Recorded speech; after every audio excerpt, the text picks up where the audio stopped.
Students, welcome to RB lectures. और जो chemistry का हमने सीरीज़ स्टार्ट की थी फर्स्ट ईयर के साथ, सेकेंड ईयर के स्टूडेंट्स काफ़ी ज़्यादा वेटिंग पे थे कि सेकेंड ईयर का भी आगाज़ किया जाए। तो आज इंशाल्लाह आज से सेकेंड ईयर केमिस्ट्री का जो है वो आगाज़ कर दिया जाएगा और होप्स हो कि आपके लिए सारा बहुत ज़्यादा फ़ायदेमंद होगा, जैसे कि फर्स्ट ईयर वाले स्टूडेंट्स जो हैं वो फ़ायदेमंद हो रहे हैं। तो सेकेंड ईयर के बच्चे तो इसलिए आज से भी आजकल वेटिंग में है कि उनको एंट्री टेस्ट वगैरह की प्रिपरेशन करनी है। तो मेरे ख्याल में ये उनके लिए बेस्ट टाइम है कि वो लेक्चर सुनें भी और साथ साथ प्रिपेयर करें, अपने कंसेप्ट वगैरह क्लियर करें। तो सेकेंड ईयर की स्कीम ऑलरेडी मैंने डिस्कस कर दी थी, पहले बता दी थी आप लोगों को। अगर नहीं देखी तो वो वीडियो लाजमी विजिट करें। और उसके दौरान मैंने बताया था कि ये सेकेंड ईयर की जो केमिस्ट्री है इसके दो बड़े हिस्से हैं। पहला इनऑर्गेनिक केमिस्ट्री है, दूसरा ऑर्गेनिक केमिस्ट्री है। इनऑर्गेनिक केमिस्ट्री जो है वो चैप्टर 1 से लेकर चैप्टर 6 तक डील करती है और फिर आगे चैप्टर 7 से आगे जितने भी चैप्टर आते जाएंगे 16 तक, वो सारे के सारे ऑर्गेनिक की हिस्से में आ जाते हैं। दोनों ही ज़रूरी हैं, अगर देखा जाए दोनों पोर्शन बहुत ज़रूरी हैं। लेकिन ऑर्गेनिक जो है वो बच्चों को थोड़ी सी इसलिए आज से ज़्यादा इम्पोर्टेंट उनके लिए है कि उनको ज़्यादा अच्छे तरीके से समझनी चाहिए कि इसके अंदर मैकेनिज़्म वगैरह हैं, फार्मूले हैं, वो ज़्यादा रिएक्शंस वगैरह हैं जो समझने से ताल्लुक़ रखते हैं। अगर समझेंगे नहीं तो आपको वो याद नहीं होंगे। अच्छा, तो अब हर चीज़ की एक बेसिक होती है, आपको पहले बेसिक्स पता होनी चाहिए। अगर आपको नहीं पता तो आप वो उस चीज़ के साथ समझ जो है ना वो उसकी बिल्कुल भी नहीं पैदा कर सकते। तो इसी लिहाज से चैप्टर जो 7 है वो बेसिकली बेसिक्स हैं ऑर्गेनिक केमिस्ट्री की। अगर आपको वो अच्छे से समझ आ जाती हैं तो मेरे ख्याल में जितने आगे आने वाले चैप्टर्स हैं वो आपके लिए ईजी हो जाएंगे, आसान हो जाएंगे। तो ये इस चैप्टर का नाम भी देखें, इसका टाइटल देखें तो वो क्या है, fundamentals of organic chemistry. Fundamental हम किसको कहते हैं? फंडामेंटल इज़ द बेसिक्स, यानी बुनियादी अज्जा या बुनियादी चीज़ें।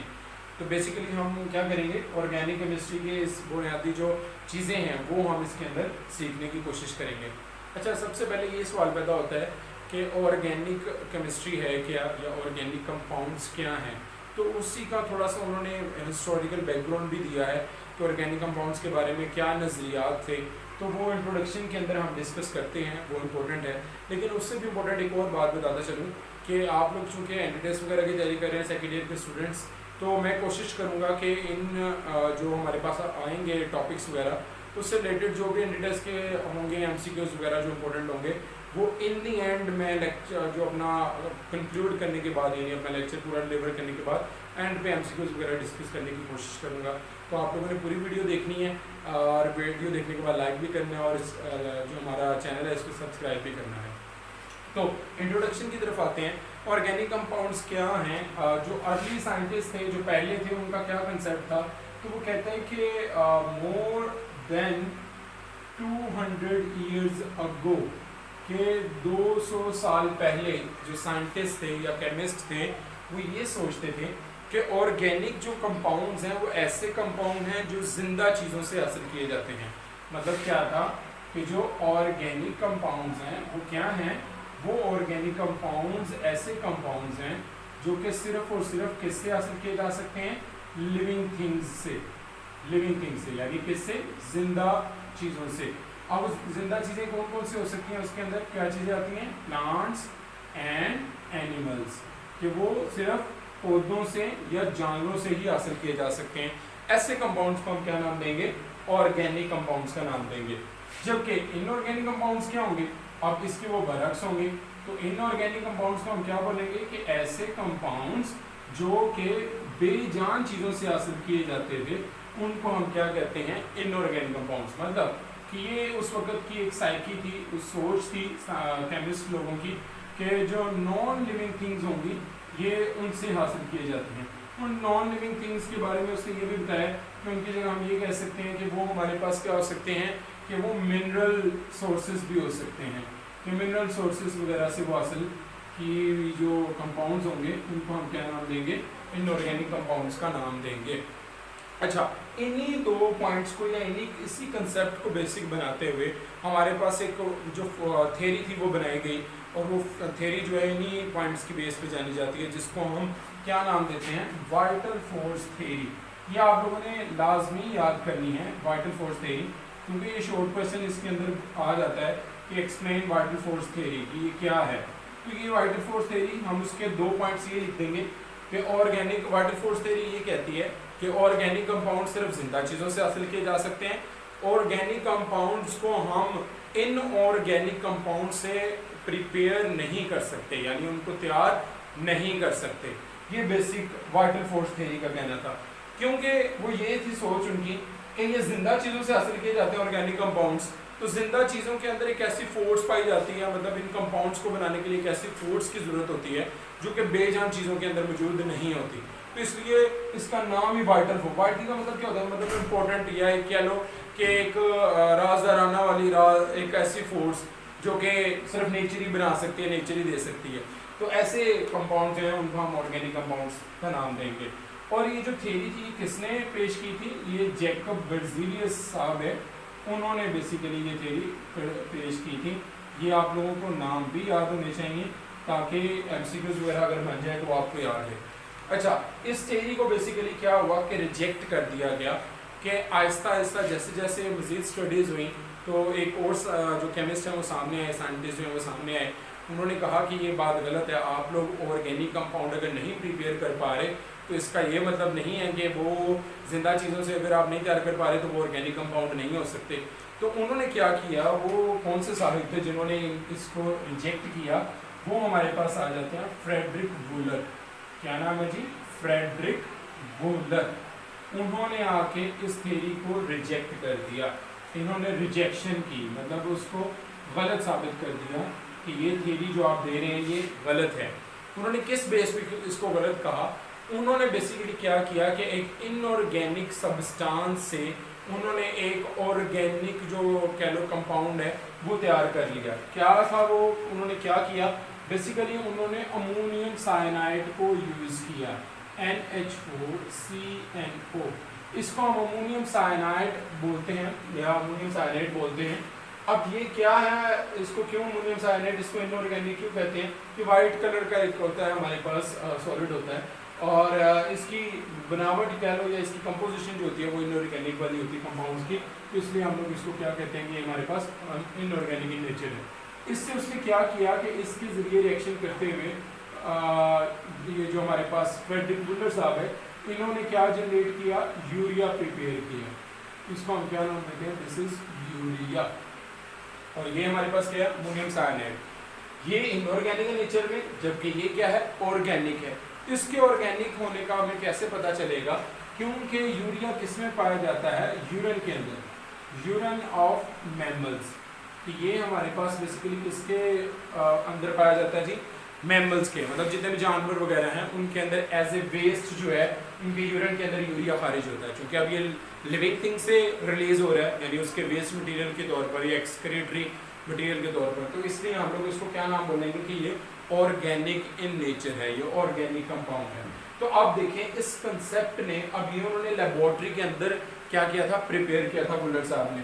तो इस वजह से अब ये बात जितनी पीछे हिस्टोरिकल चलती आ रही थी कहानी, वो कंसेप्ट ही चेंज हो गया था। मतलब ये एक इनकलाबी चीज़ थी, किसके इनकलाब बर्पा कर दिया कि जी ऑर्गेनिक कंपाउंड जो है वो लेबोरेटरी के अंदर भी क्या किए जा सकते हैं, प्रिपेयर किए जा सकते हैं। इससे वो जितने पुराने कंसेप्ट थे, जो तारीफें थी, जो डेफिनेशंस थी ऑर्गेनिक कंपाउंड्स की, वो सारी के सारे रिजेक्ट हो गए।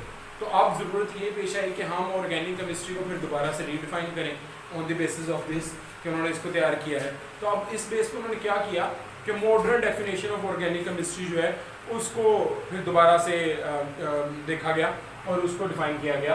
तो नेक्स्ट उन्होंने यही एक्सप्लेन किया है कि अब हम इसको कैसे डिफाइन करेंगे। तो हम इसको क्या बोलेंगे कि modern definition of organic chemistry, कि ऑर्गेनिक केमिस्ट्री की मॉडर्न डेफिनेशन क्या बनेगी, किस बेस पे हम ऑर्गेनिक कंपाउंड्स को डिफाइन करेंगे। अच्छा जी, वो ये ऑर्गेनिक कंपाउंड्स हैं, इनको जब एनालाइज किया गया तो उसके अंदर क्या देखा गया कि वो दो एलिमेंट्स जो हैं वो ज़्यादातर इंपॉर्टेंट इसके अंदर पाए जाते हैं। वो कौन कौन से हैं, कार्बन और हाइड्रोजन। तो बेसिकली यहाँ पे हम क्या बोलेंगे कि यहाँ पे हम ये बोलेंगे कि ये ब्रांच ऑफ केमिस्ट्री है। ये क्या है, ब्रांच ऑफ केमिस्ट्री। और ये क्या करती है ब्रांच ऑफ केमिस्ट्री, ये डील करती है, deals with study of compounds in which carbon and hydrogen, या ये दूसरे लफ्ज में हम ये कह सकते हैं इसको हाइड्रोकार्बन।